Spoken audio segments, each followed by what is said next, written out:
Hello,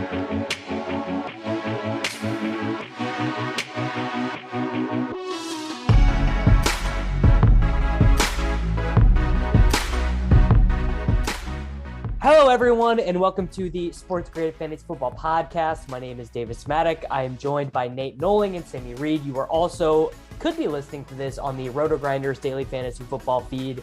This is, of course, the Gillcast for Week 4.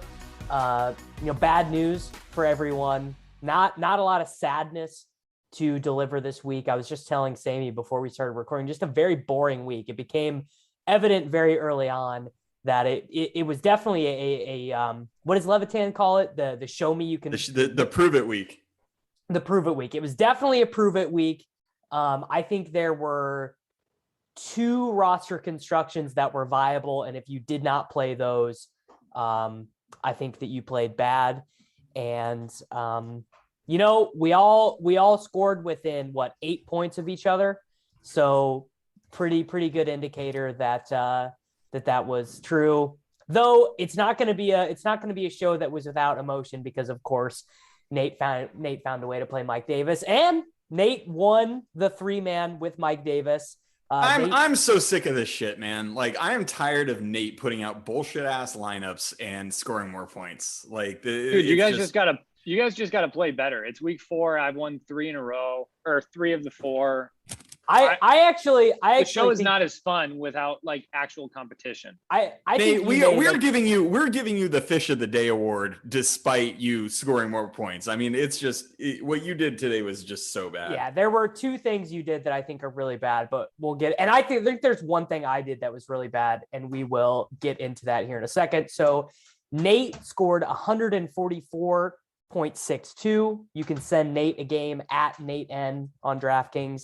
I scored 139.42.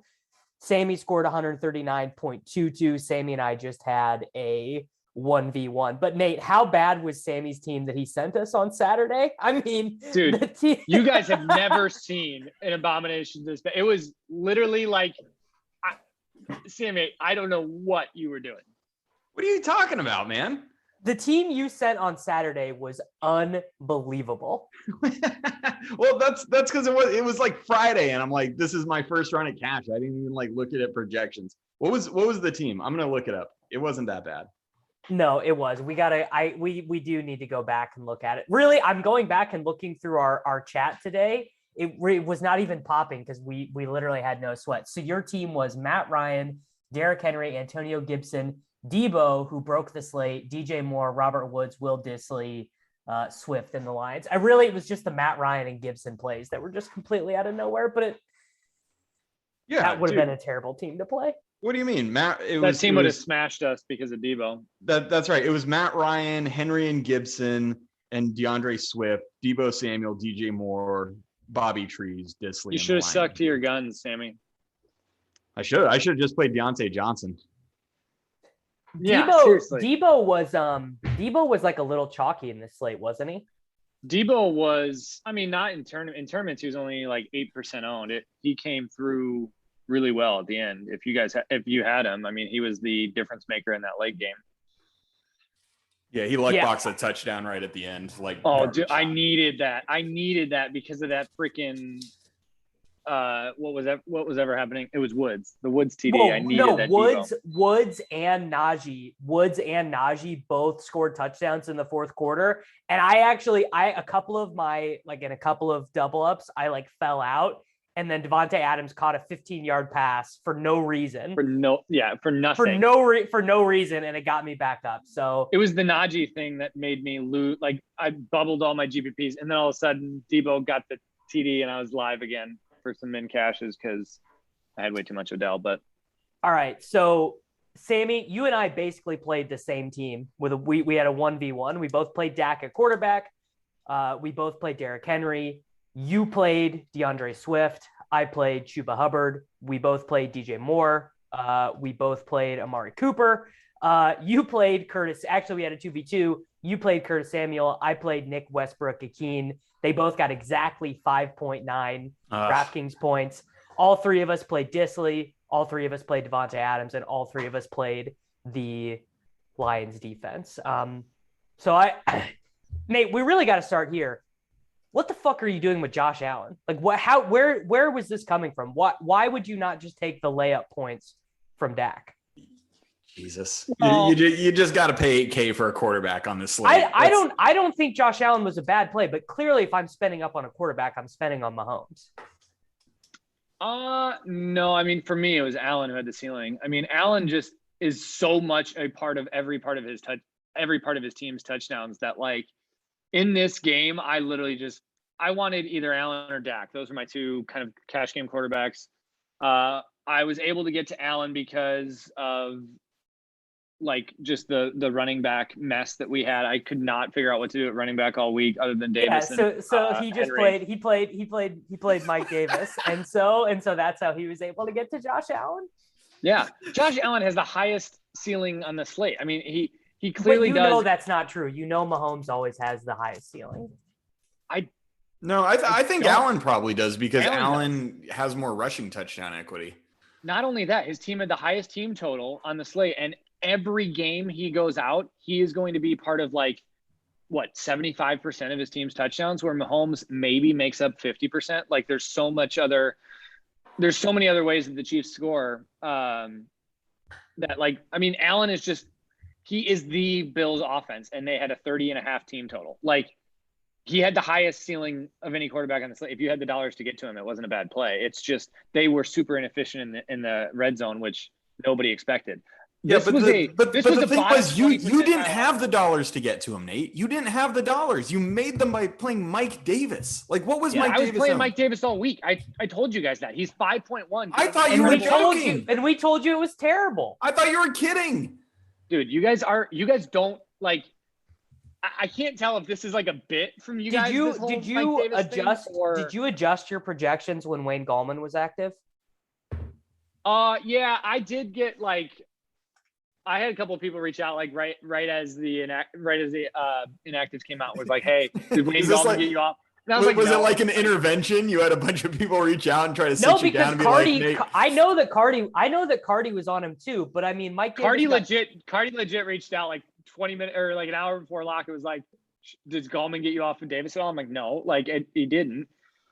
Here's the thing about Mike Davis. Mike Davis has put up value at his salary with zero efficiency, and this was the first time that Atlanta actually looked to be in a spot where they were gonna have some efficiency on offense. And the thesis of the Mike Davis play is like, if he gets a touchdown, he gets his 11 points, his 12 points or whatever, plus some. Well, close. I mean, this game was okay. Fine. Nate, how hard were you tilting when the Falcons RB1 caught 3 touchdowns?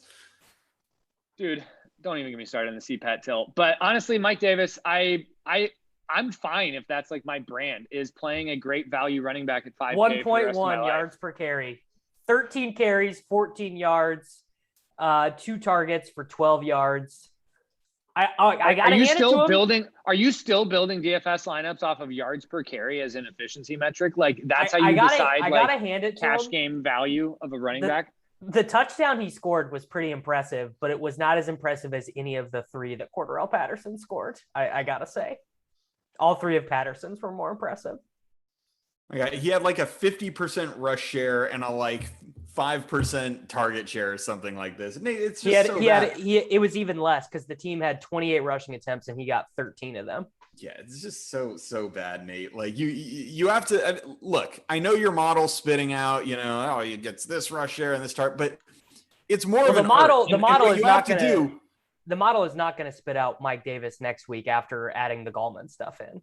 Well, I mean, Gallman really didn't get much work. I mean, Mike Davis still ran 31 routes and had 13 rush and had 50% of his team's rushing attempts.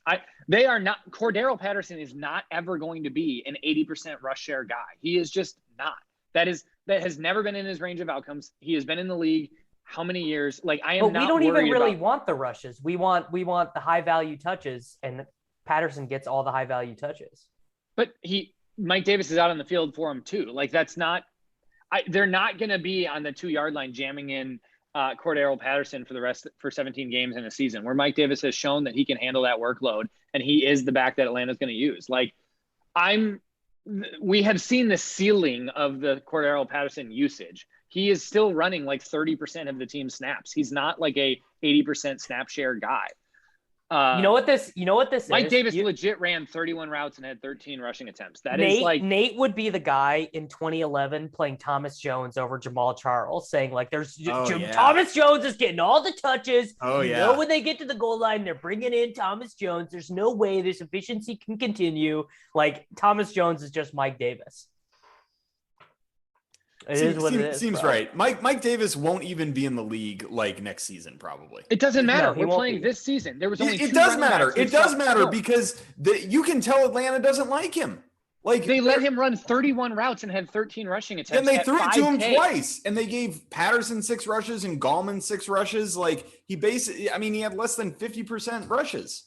Okay. Like, it's over, bro. You sucked out. You got so lucky to get this trash touchdown. You got so lucky to get. I mean, you were looking at 3 points from Mike Davis, dude. Oh, dude, this show would have been so great if we had 3 points from Mike Davis and 3 touchdowns from Patterson. Nate still would not have taken the L. He still would not have taken the L. Oh my god. I still would have cashed. I still probably would have beat you guys. You would have been right without the Mike Davis touchdown. You would have been right up against it.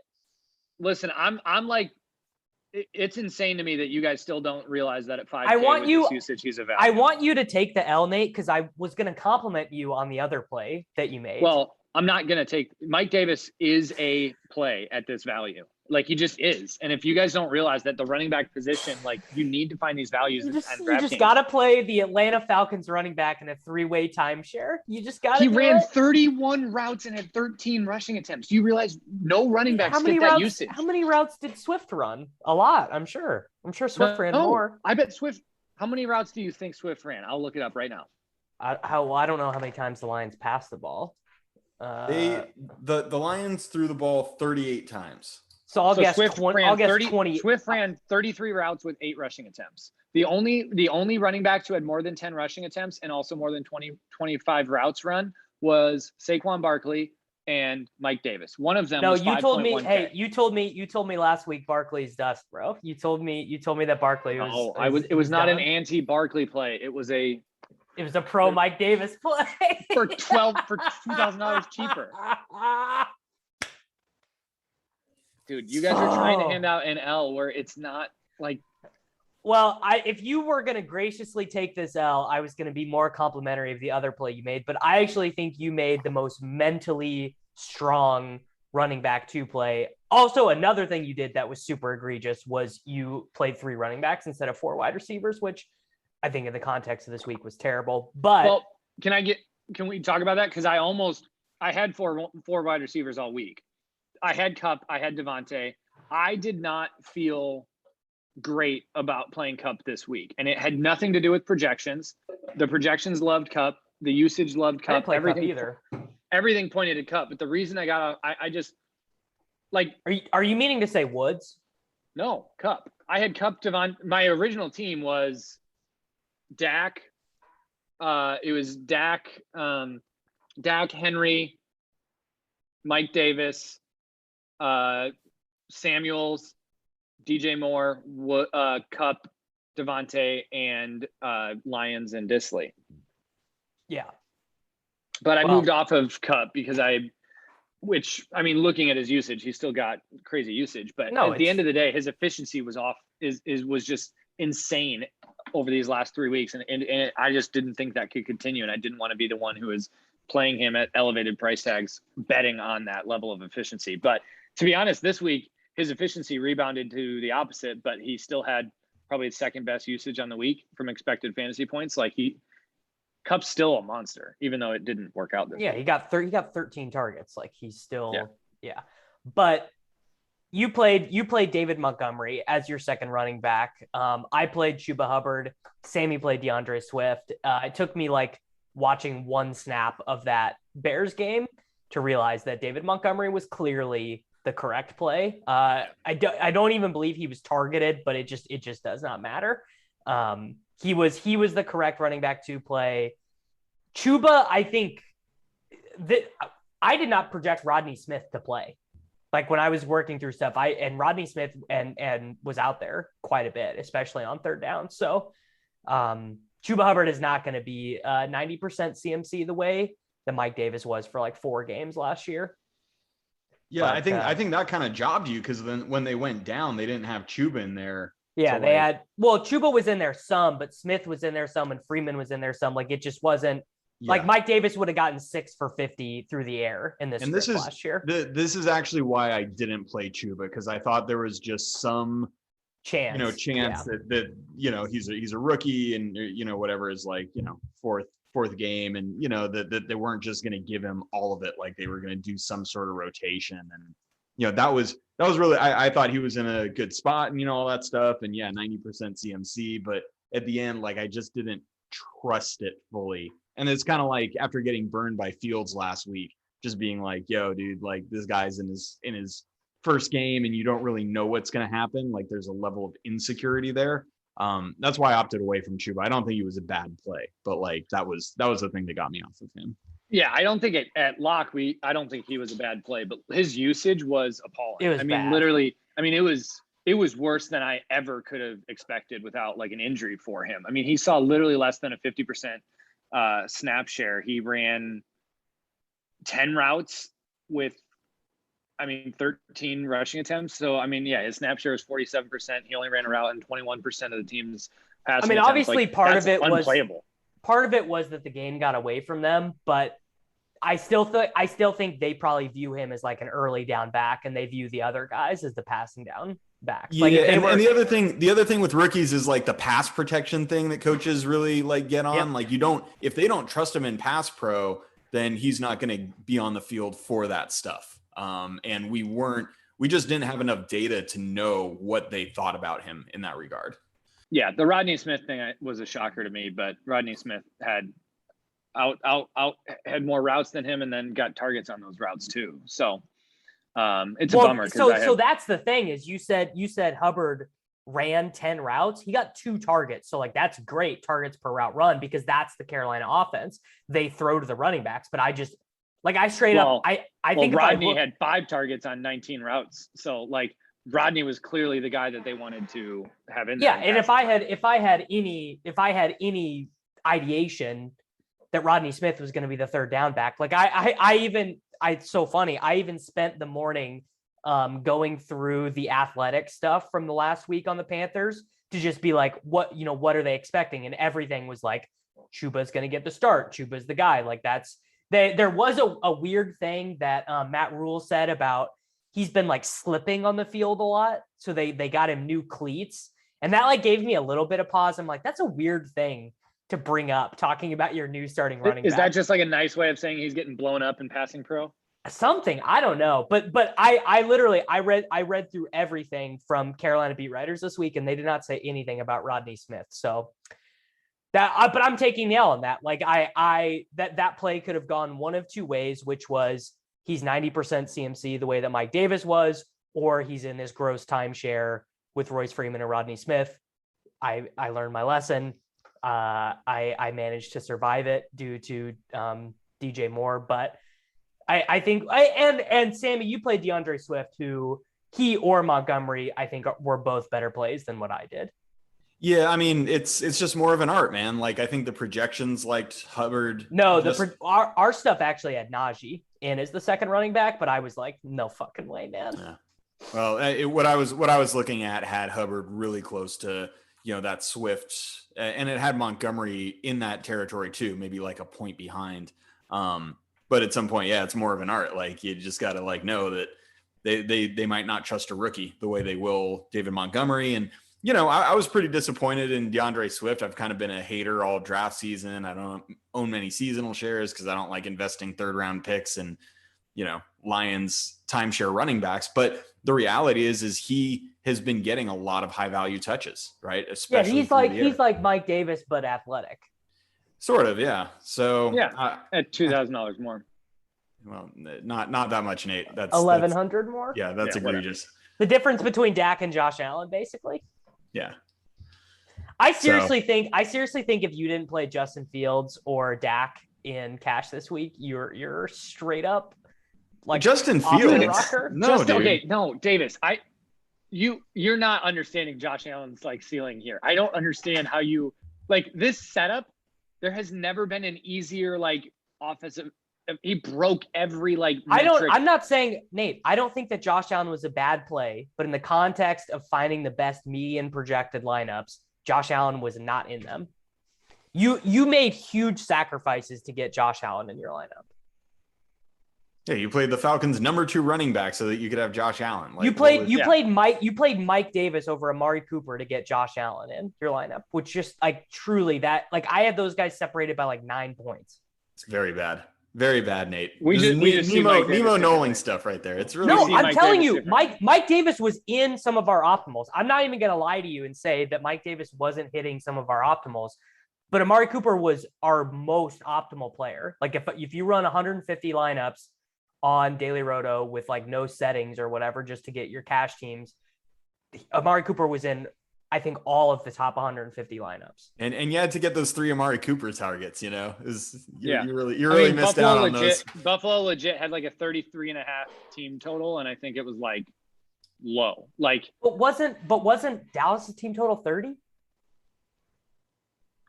Okay, but you get that like, and Dallas's was 27.5, I think. And so Dallas was literally like 6 points under on the team total. And Dallas has both Zeke and Pollard who take like Zach Moss and Devin Singletary are not going to combine for 3 touchdowns ever. Like that's just not going to happen. Josh Allen is going to score. Nate, you are misunderstanding what I'm saying. I am not criticizing the Josh Allen play in a vacuum. Josh Allen is always a very good option for fantasy, especially last week. He was 7,000. Fine time to play him. Playing $8,000 quarterbacks in cash when we don't have the free square running back, it's very rarely is that going to be optimal. I mean, like all of the optimals this week were Justin Fields or Dak Prescott in the top 150. Well, and honestly, I think if you didn't see Justin Fields last week and learn your lesson, I think that's bad. Like I learned my lesson. I'm not criticizing anyone who played Justin Fields because I am. No, because dude, he was so close to having a good game. Clearly, was he? Yeah, it was close. I actually don't hate the Justin Fields play. I think going back there again is okay. I think if there's ever a time, like they had all week to game plan for him. Nagy came out and it was clear Nagy wasn't going to be the play caller this week. It was clear the whole Andy Dalton he was efficient. Yeah, he was efficient as a passer, and they scored 3 rushing touchdowns. And if he gets one of those, look. This take is ass, and the reason is that.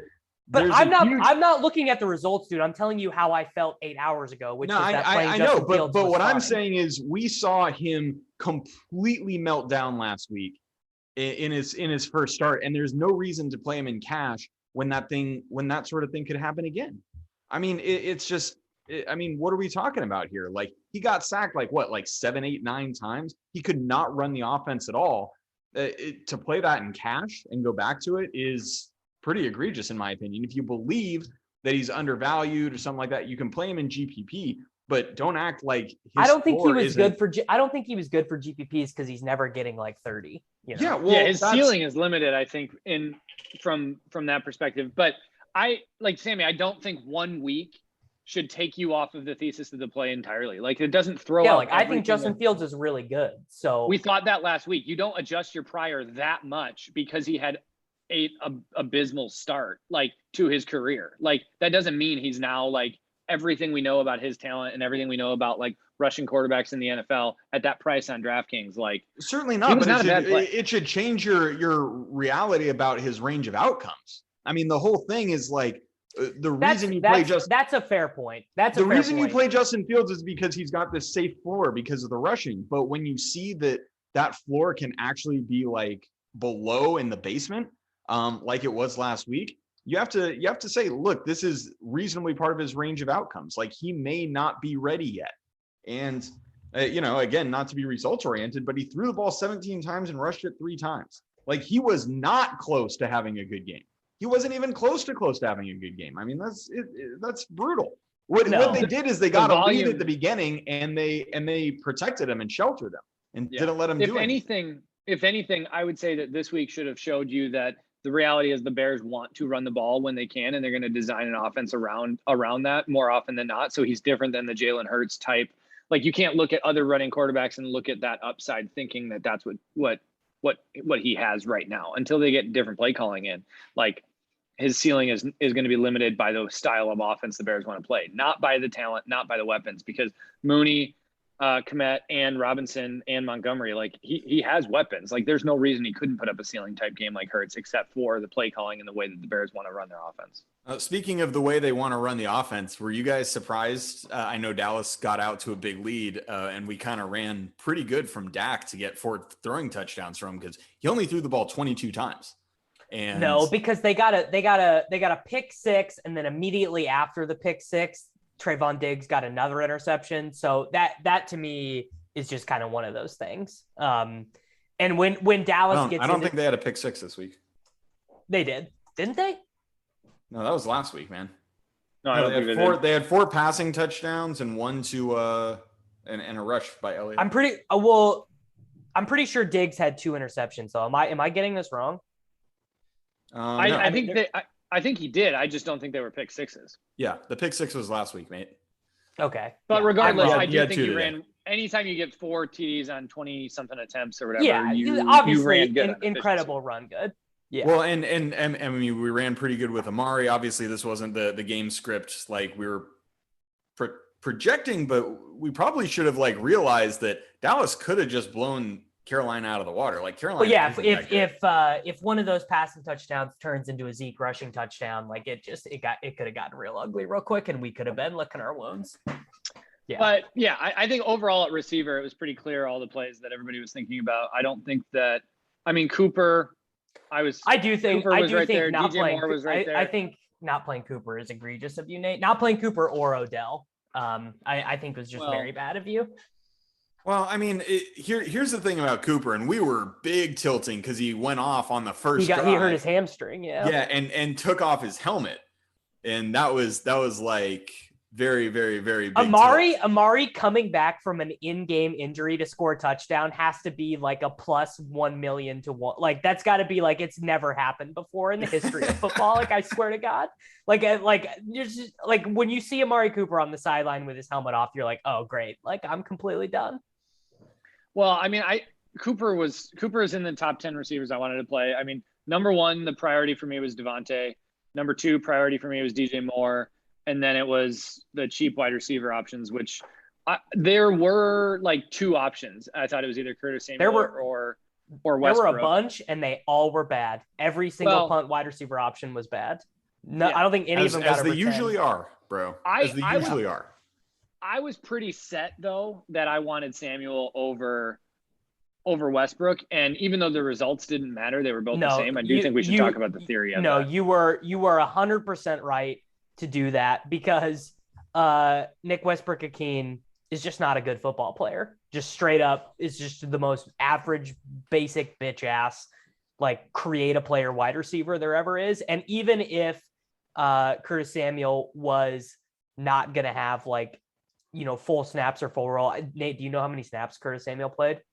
I can pull it up. But that's what I wanted to talk about, because I think that's the difference between positional talent evaluation. Like, Curtis Samuel, we know, is a talented wide receiver at the NFL level. Like, he's a 5K, 6K wide receiver when he plays full snaps. And I think too often people assume wide receiver replaceability of just like, oh, he's going to get the same volume. Like when Julio's out, Olamide, he's going to be Julio for 3K. Right. Yeah, no, that's not going to happen. It's not running back where you can put anybody in there and where Rodney Smith can be a thorn in your side. Yeah. So with Curtis Samuel, I was like, we are literally getting a 5K, 6K wide receiver at 3K with just risks on volume and playing time. Yeah. But and the coach was like, hey, he's ready to go. I felt, I played Samuel over Westbrook too. And I've kind of felt the same way. I'm like, they went out, what did they trade for him, or they signed him as a free agent? They went out of their way to get him. And I was just like, and they really haven't had a really good second receiving option. I mean, they've thrown some to De'Ami Brown here and there, but I thought he's been bad. Diami fell on his face this year. He had an opportunity and didn't take it. Samuel ran 25 snaps, 13 routes, and got 4 targets on that. But say that again. Sorry. It was 25 snaps, 13 routes, and 4 targets. Yeah, if you tell me 25 snaps before the game, I'd probably just play him over Westbrook. I think. Yeah, I mean Westbrook. I mean, Tennessee ran so many plays and so many passing plays that Westbrook's numbers are going to look inflated. Dude, Jeremy McNichols led them in targets. They ran so many pass plays here, though. Davis, aren't you happy we didn't play Tennessee in Survivor? Oh my God! Can you imagine? How bad I would have been today? Yeah. I would have been losing my mind. I would have been absolutely losing my mind. I mean, we were super close, Nate. We were going back and forth. We haven't even mentioned the big dog's name yet. So the big dog gets 33 carries, 157 yards, scores his touchdown. But imagine a world where Jeremy McNichols doesn't exist and Big Dog is getting those targets instead. McNichols got 12 targets in this game. Imagine what Derrick Henry's projection would look like if it was even possible for him to get 12. He'd be projecting for like 30 points every week. He would cost 11.2. I genuinely don't understand why they don't run more screens with him. Like, that has to be just. They did it. In the first quarter, they ran a screen for him, and I was like, "Oh, this is if this is going to be the new Titans offense, like this is over. We're playing Henry every week." So my question is like, why aren't they? Like when you have literally these nobodies running routes and you're giving Chester Rogers 8 targets, like why are you not just saying like every drive we're going to give 2 screens to him? We're just going to get the ball in his hands and create some space. And if you've seen him on screens, like you give him a little room. Nobody's taking the train off the track. So I think that's the thing. I think it's that it just takes him a second to like get like we all know Henry, like he's super powerful and super fast, but it kind of takes him, an extra step to get up to speed versus, a McNichols or whatever. So I think if teams kind of know the Derrick Henry screen is coming, they can snuff those out pretty easy. Like, I think that's actually an easy play for them to defend. Yeah, it takes them like a second and a half to like turn around and go. And I'm not even saying that I'm not disparaging Henry at all. Like, I thought he was a must play on DraftKings today, whatever. But I think there are reasons that they don't run the screens for him a lot. Like, I think you have to do that selectively because it just takes him a second to get up the field, basically. But 12 targets. Only 5 out of every 9 players played Derrick Henry in cash today. Is that true? Yeah, there's still value. Yeah, he was only like 55.5%. I mean, I normally do not do this, but I knew that my team was so good this morning that I played extra. Like I ranked. I did too. Because I was like, this is the total proof. This is the total show me week. And if you don't have something close to this, you're just gonna lose. Yeah, dude, or you're Nate Noling and you get trash touchdowns from Mike Davis, and you just get there. Well, Nate, the only reason Nate cashed is that he was smart enough to play David Montgomery in that running back slot. Just to be clear, Sammy, I ran like bottom 20 percentile of my quarterback efficiency, where you ran like upper 80 percentile. So like Josh Allen could have put 40 on you, and it would have quarterback. Who cares, bro? Yeah. Nate, that argument's not going to get the people on your side. Like arguing about quarterback efficiency. All right. Well, at the end of the day, only 45%. Yeah, at the end of the day, you survived another week of Mike Davis. You're going to play him again next week. Davis, we all you keep know. Saying survived. I thrived. He thrived every week. I'm gonna straight up play Cordell Patterson next week and just like smash Nate so hard. Yeah. Sammy's gonna play a 30% snap share guy. Oh, yeah. You guys. So another thing is I think that we all play Disley, which I think is like fine at surface level. But like not playing $3,400 Dalton Schultz actually, I think, seems pretty bad. He led the team in targets again, scores another touchdown. I mean, here's the thing: if you watch the games, they are literally manufacturing touches, and he's wide open when he's open. And Jarwin was wide open on his touchdown too.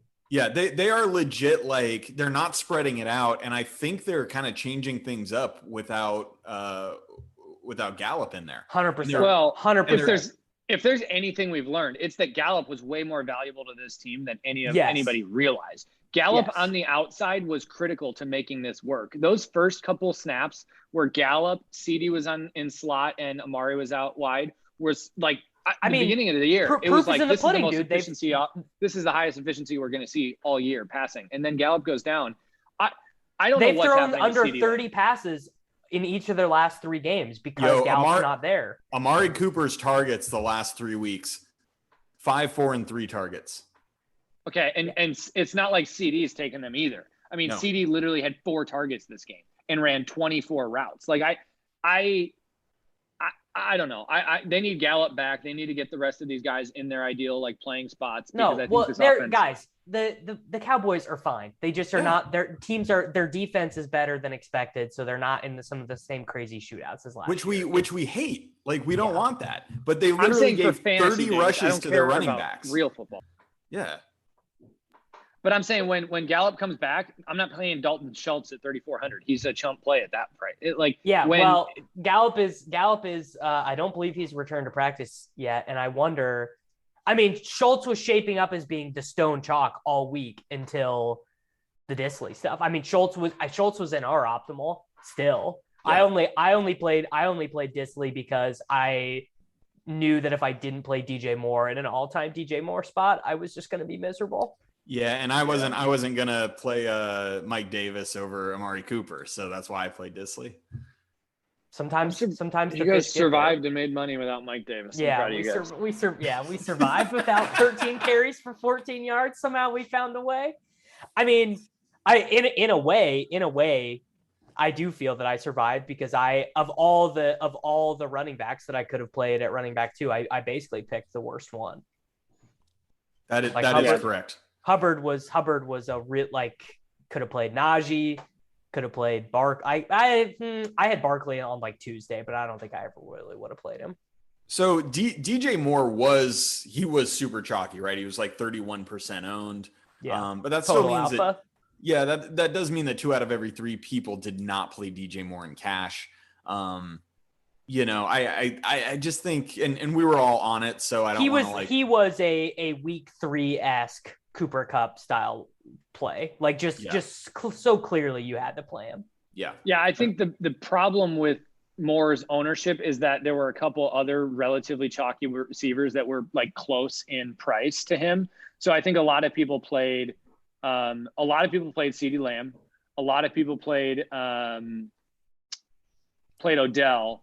Debo. And no, I don't know. think Debo was only 7-ish%. Yeah, Odell was 28% owned in the which was fine. Odell versus Cooper is fine.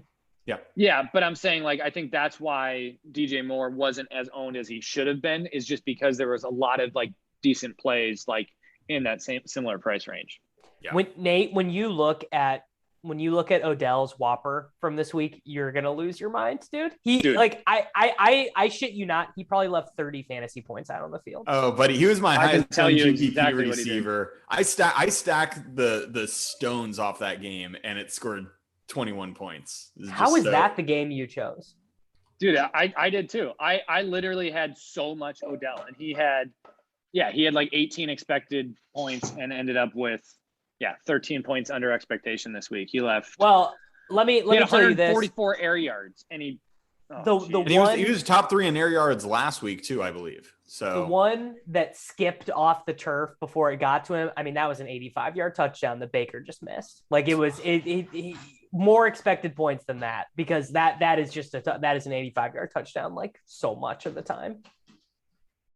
So running bad. Big tilt. Okay. Do we want to tilt Devontae Adams? I mean, it just didn't matter to any of us because we had the nuts after the. Yeah, I would have tilted if we weren't smashing already. Yeah, if DJ Moore doesn't score that second touchdown and Najee and Woods get those touchdowns in the fourth quarter, this honestly would have been a lot better of a show, because we all would have been tilting Devontae Adams and then tilting the Robert Woods, Najee Harris suckouts. Well, the Najee Harris thing was tilting just because it was such an easy thing. But yeah, I mean, I don't know. I'm going to play Devontae again. It doesn't matter. I mean, nothing changes. So I guess this is the thing. We all played Devontae Adams over Tyreek Hill. Whew.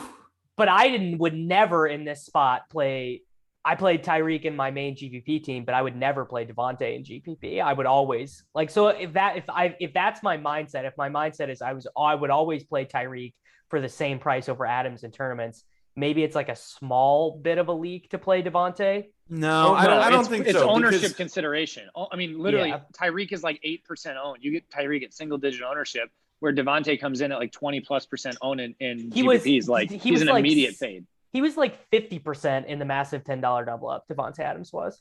Yeah, I mean, the other thing is Devontae's volume is just so safe and bankable, whereas Tyreek has up and down games, right? He has games where he just doesn't show up, or they go elsewhere. Or they're like playing too high safety, and they just play dudes over the top of them, and then they just like pepper Kelsey. So don't get me wrong, like Tyreek is always a good play, but like just by the nature of cash games, players like Devontae have higher floors. Players like even Cooper Kupp have higher floors, and sometimes Tyreek blows up, and he did this week, but nobody played him. Boy, I mean, blow up. I had a ton of Tyreek in GPP, but yeah, Devontae was 21. Devontae was 21% owned in that red zone tournament, the single entry. Like, that's an immediate fade as a wide receiver. Like, there's no, you shouldn't be playing 20+% owned wide receivers in a single entry like that.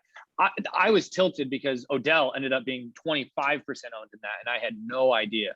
I thought Odell was going to be maybe 10% owned in tournaments, and I had a ton of him, and then he ended up being 25% owned and killed me at that ownership. Yeah. All right, you guys ready to do our tournament teams? Sure. All right. So this week I thought there were two games that I really wanted to stack. It was Kansas City, Philadelphia, and it was Carolina and Dallas. The team I ended up throwing in the red zone was Patrick Mahomes, Antonio Gibson, Chuba Hubbard, Tyreek Hill. Sounds good, right? Not so much. Jalen Reagor, McCole Hardman, Blake Jarwin, Steph Diggs, Jets defense. Definitely did not get there. Obviously, Devonta Smith much better than Jalen Reagor, so got the bring back wrong. I will say I have never felt so intelligent as a DFS player playing Blake Jarwin over Dalton Schultz, who was like literally 20 times his owned. Like Blake Jarwin, that's a strong play. Well, Blake, I looked at it. Blake Jarwin had run one fewer route than Dalton Schultz, and I, Schultz is going to be 10, 15%, whatever. Blake Jarwin scores the touchdown, and I'm like, I am so fucking smart. All these people are so goddamn stupid. And then Dalton Schultz leads the team in targets, and it's like, oh yeah, I guess maybe ownership is a good indication of who's going to score the fantasy points. So min cash for me. I liked playing Diggs with Tyreek on a Mahomes team because I felt that would be a super unique combination that almost all Diggs teams would be Josh Allen teams, almost all Tyreek teams would be Mahomes teams. So I thought it was a good lineup. Hardman and Reagor obviously doing nothing, not great. Yeah, Hardman lets you down yet again.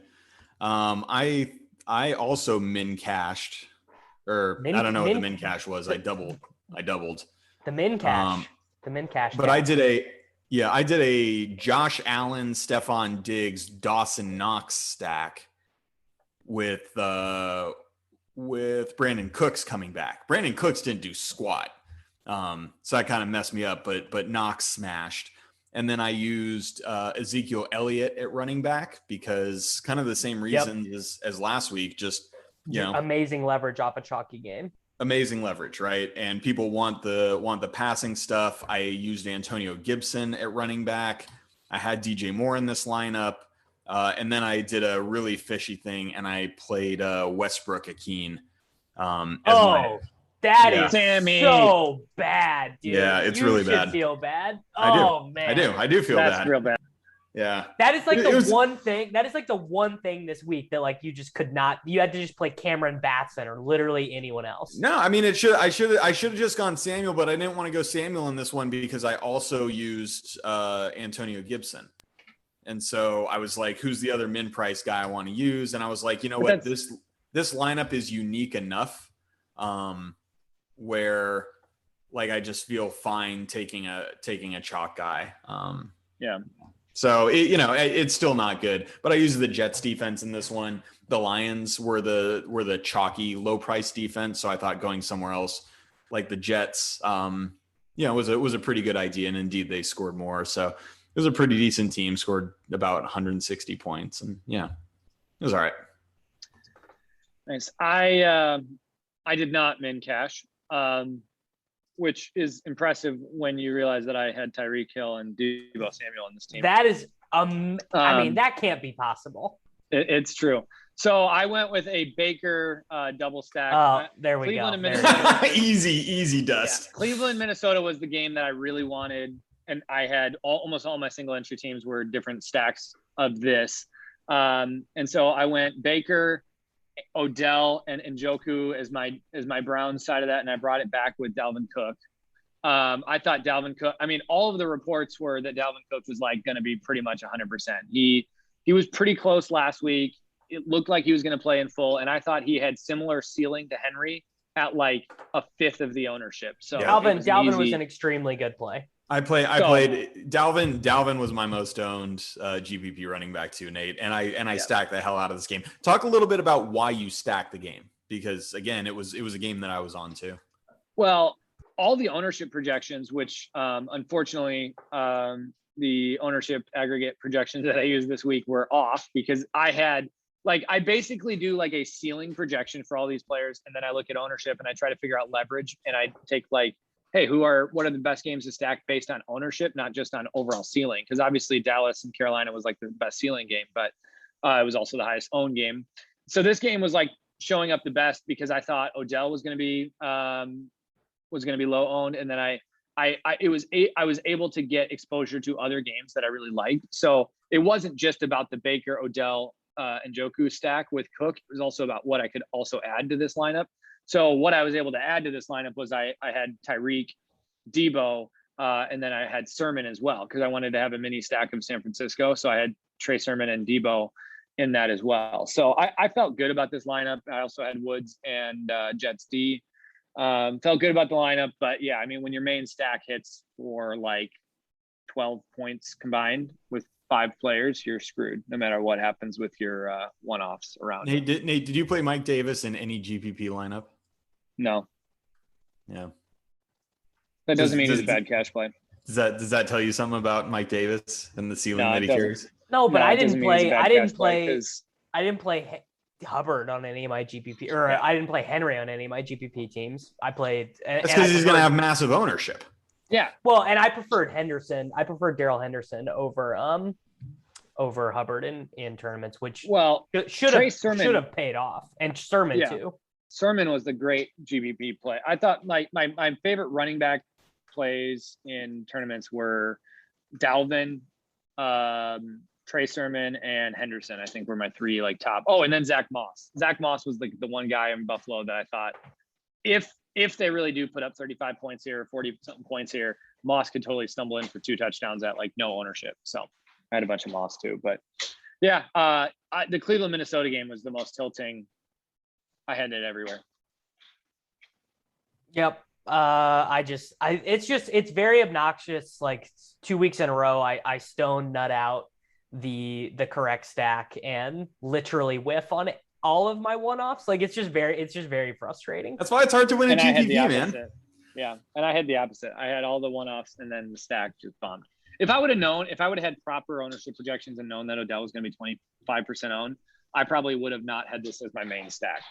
Odell's ownership was unplayable in tournaments. Well, it's just because people put their cash teams in those, and Odell was a cash play. No, Odell was like, I'm not sure about that. Dude, he was the most owned wide receiver in that red zone. Well, I know that Odell was the top value wide receiver on ETR, which tends to be a big driver of tournament ownership. Yeah, and this game was their top GPP game score. So they do something kind of like Nate, where they factor in ownership and ceiling and this and that, and they say what's the best game, what's the most value game to stack, and this was the game. I think their second one was Philly, Kansas City. So got it. Yeah, my second. I just am done. Houston. I I've leveled myself off of like good Mahomes and Dak teams so many times. Like probably when those two guys are on the main slate, that's just what my single entry teams are going to be. Yeah, it's one of these things where you hop back and forth, but if you literally just stacked Chiefs every week. I mean, what my stacks, we've done it 4 times this season. My stacks have been Mahomes twice, Kyler once, and Mahomes 3 times. No. Like you're gonna have like multiple awesome weeks. I mean, the thing is that if you run into so actually let's look what team let's see what team won this. Oh, I mean, you can't beat the Tyler Heineke stack this week. I guess the vomit stack with Derrick Henry and CPAT was too good this week. Oh, I mean, you just got to play the RB1 for that Atlanta is, and you win it all. Yeah. Ugh. Man, this lineup is a work of art. Nick Westbrook-Ikhine in the flex. I'm looking at one of my Dak teams that I had pulled up in the blind side, and this team scored 231 points. Single stack, Heineke and McLaurin. His Atlanta bringback was Cordarrelle Patterson, plays Tyreek, plays DJ Moore, and then Evan Ingram, Westbrook-Ikhine, and the Colts defense. Just amazing stuff, really. Legend. It's hard to win tournaments, dude. Don't look at the winning lineup of the red zone. It was this Mahomes. It was a Mahomes Hill stack, but then it had just all the one-offs that it hit on. I mean, it had no correlation, but it worked. I mean, David Montgomery, Deebo Samuel, Terry McLaurin. It had Randall Cobb. I mean, Randall Cobb was like a sneaky, really good play, and I thought about it, and I wish I'd done it more because the Steelers just are so egregious against the slot and just like do that thing where they cover the slot receiver at their middle linebacker all the time and just get hosed up. And like Randall with MVS out, like it was fully reasonable to think that Cobb might get a little more work. They were talking about it. I actually think that was a pretty sharp play. Yeah, I just looking at this lineup though, the core. I was just I don't know how that got built, but yeah, this week overall, the biggest takeaways I had though were Terry McLaurin. He's back. I mean, did you see the second touchdown he scored? No. So amazing. I mean, it should really not even count as a target. I don't think. Like Heineke was like half throwing the ball away, half throwing it in McLaurin's general direction, and he just like kind of like slid underneath it while the defensive back missed. Well, he had 217 air yards for the week. But what I'm telling you is that a third of that was on this like total broken dust play that turns into a touchdown like 3% of the time. Well, the top 5, I mean, the reason I love expected metrics is because the top 5 almost every week look like who you would expect. I mean, it's the top 5 were the best wide receiver plays of the week. Terry McLaurin, Cooper Kupp, Calvin Ridley, DJ Moore, Tyreek Hill. Those were the top 5 in expected. What about expected expected rushing points or expected points for the running backs? Is Mike Davis up there? In his 13 carries? No. Derrick Henry is off the charts on that. Derrick Henry, Demont, like Zeke. Kamara didn't get a target, but he didn't get a target, bro. He got 26 rushes for 120 120 yards and no targets. Yeah, dude, it's so funny to me. The Giants win this game, so now all the Giants fans are all back in on Joe Judge. And it's we didn't use New Orleans in the Survivor either, Davis. I know. Yeah, we really though we shouldn't feel too proud about it though because we really did take a layup. But we didn't outsmart ourselves. Anyway, the people aren't here to talk about Survivor, but I'm happy. The one volume thing I am glad to see is that Calvin Ridley looked somewhat back to the usage that we like would have expected from him. His ADOT has been pretty off this year, and to see him get 13 targets at his normal like 15.2 ADOT for nearly 200 yards, 200 air yards was great. Yeah, 198 air yards for him. So good to see Calvin Ridley get that usage, even if he didn't necessarily go off. I think Kyle Pitts 9 more targets. Like Kyle Pitts, I used him a lot in GPP, and he's a guy. It's got to happen eventually, right? It's going to happen. It's going to happen. Yeah. I mean, is Derrick Henry just the guy? If you're redrafting fantasy this year, he's number one. He's the number one pick, right? I mean, Underdog is doing their best ball resurrection tournament, and he goes number one, and he should. Yep. He really should. With Alvin Kamara getting 0 targets, what's the point of playing? I mean, the Alvin Kamara thing is the most tilting thing in the world. This offseason and the weeks leading up to week 1 set up for Alvin Kamara to have like his best year yet. Well, the other thing, and we didn't tilt this because we didn't play Alvin Kamara, but do you know who had 2 rushing touchdowns for the Saints? Taysom Hill. It was Taysom Hill. And the I don't remember if it was the first or the second, but one of them was a grown ass man run. He broke 13 tackles. It was absurd. We would have tilted so damn hard if we if you have Kamara in that spot, you're just completely miserable. That would have been tilting. So like are Steelers players playable anymore? Or are they Deontay Johnson he's an alpha. Other than that, no, absolutely not. Yeah. Also no Texans players. No Texans bringbacks needed. I was so on Brandon Cooks, man. I was like, this is just so natural. But the Texans are just fully egregious. You can't do it. DJ Moore is a real number 1 wide receiver. That dude is an alpha. We've been waiting for it, and it's here. Yeah, that second touchdown he scored where there was no one within 8 yards of him? Yeah, they ran the Cooper Kupp play. Yeah, I loved it. Where do you rank DJ Moore like rest of the season? Like, do you put him at like, is he up there with like Ridley? Is he up there with Diggs? I'd take him over Ridley right now. Because their target volume is roughly the same, and I think the Panthers are mostly going to be fine. Whereas I could see Felipe Franks taking over in like game 13 for the Falcons at this point. Also RIP Robbie.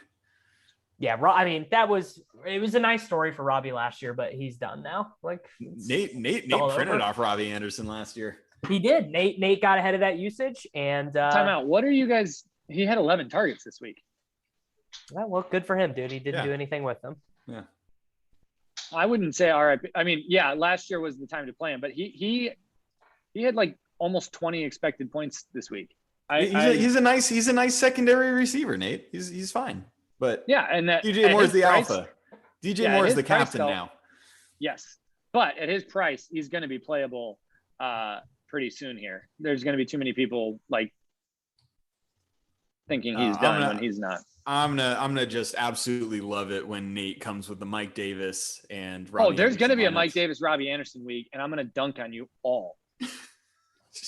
It's just like it is amazing to me your commitment to the bit for the second running back on the Falcons. For the volume. Like, do you remember when David Montgomery just dunked on you guys and you guys could never consider playing someone like him because but of the volume? Thing about David Montgomery is you look past volume all the time because you try to evaluate running backs in your high end, like, this efficiency, whatever.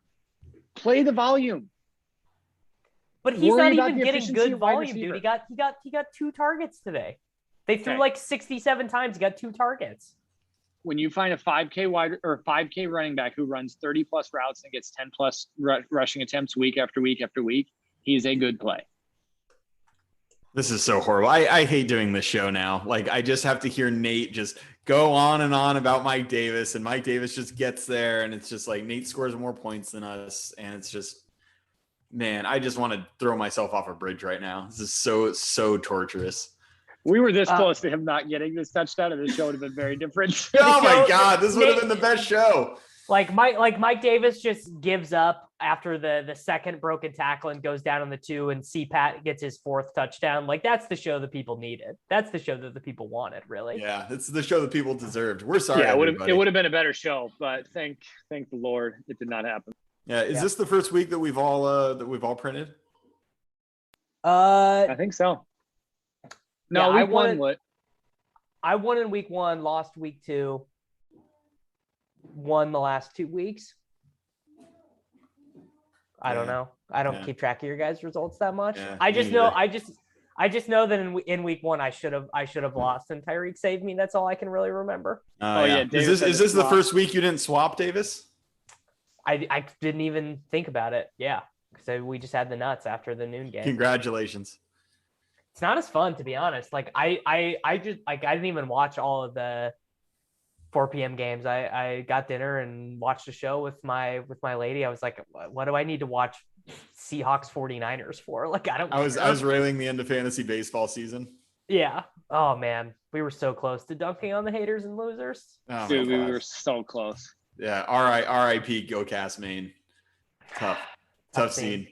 All right, let's get out of here, guys. Everyone, thanks for listening, and we'll be back next week.